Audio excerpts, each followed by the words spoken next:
Bonjour à toutes et à tous, je m'appelle Laurent Becmont et je suis professeur de pharmacologie clinique à la faculté de médecine de l'université Paris-Saclay.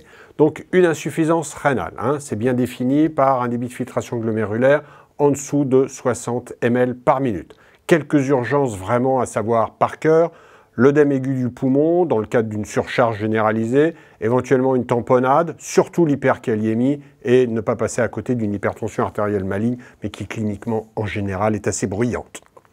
Alors, on va distinguer en deux les insuffisances rénales aiguës et nous verrons dans un deuxième temps les insuffisances rénales chroniques. L'insuffisance rénale aiguë peut être une urgence, mais une vraie urgence, donc ne pas passer à côté.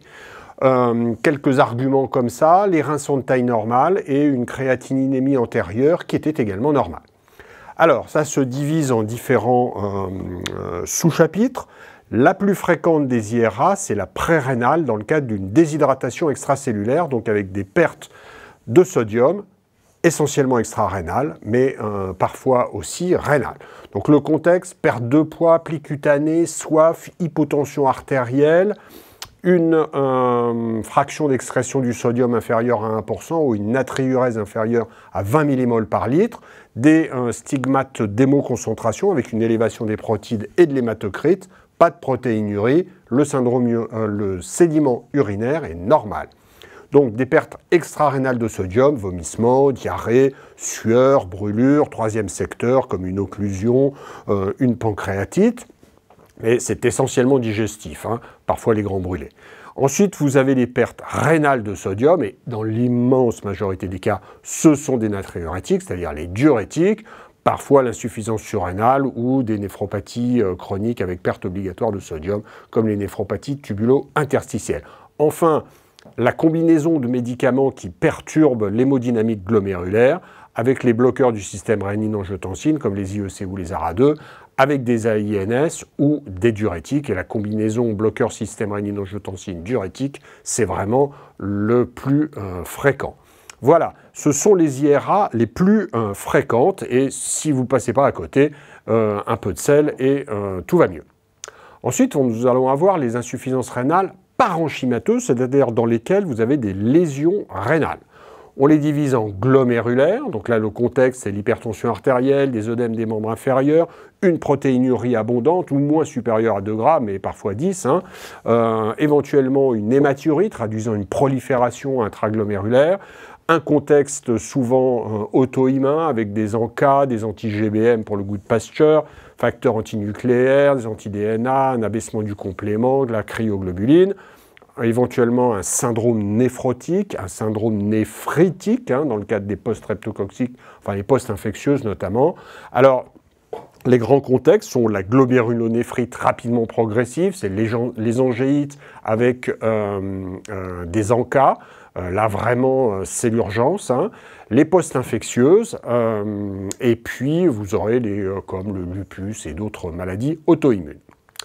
Ensuite, les tubulo-interstitiels, c'est essentiellement dans le cadre d'une insuffisance rénale aiguë, la nécrose tubulaire aiguë. Donc le contexte, c'est le choc, le sepsis. Si vous regardez dans les urines, une très faible protéinurie ou absente, éventuellement une leucocyturie, une éosinophilie traduisant un phénomène auto-immun. Donc la nécrose tubulaire aiguë, essentiellement infectieuse, bactérienne ou virale, toxique, et également immunoallergique, parfois des précipitations, soit de médicaments sous forme de cristaux, soit quand vous avez des chaînes légères dans les urines, des bouchons de chaînes légères. Enfin, vasculaire, là, l'insuffisance rénale aiguë vasculaire, c'est le contexte bruyant, c'est une hypertension artérielle maligne avec non seulement une atteinte rénale qui progresse rapidement, mais une décompensation cardiaque et souvent des signes neurologiques aspécifiques avant qu'il y ait un AVC. Donc, pas de protéinurie ou quasiment rien, un syndrome urinaire, un sédiment urinaire qui sans particularité, on est dans le contexte soit d'une micro-angiopathie thrombotique, d'un SHU typique ou atypique, éventuellement sténose d'artère rénale et encore plus rare la sclérodermie, mais donc il ne faut pas négliger la présence. Enfin, la dernière insuffisance rénale aiguë, c'est la post-rénale. On avait pré-rénale, pas assez de sang qui arrive dans le rein, et la post-rénale, on n'arrive pas à excréter les urines.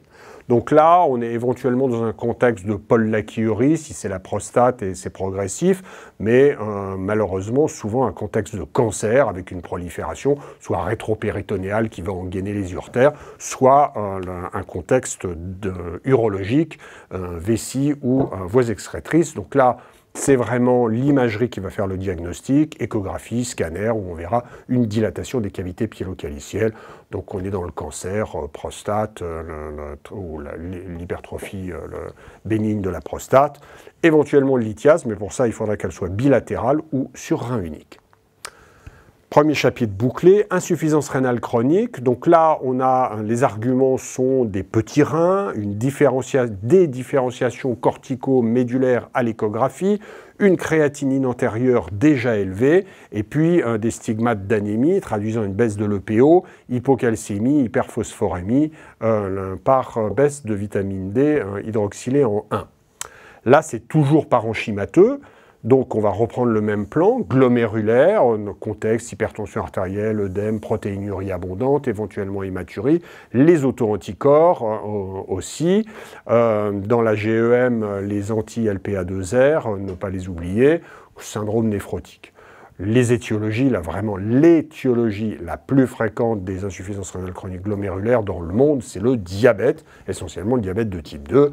Vous avez aussi l'HSF, l'IgA, les GEM ou les glomérules optiquement normaux.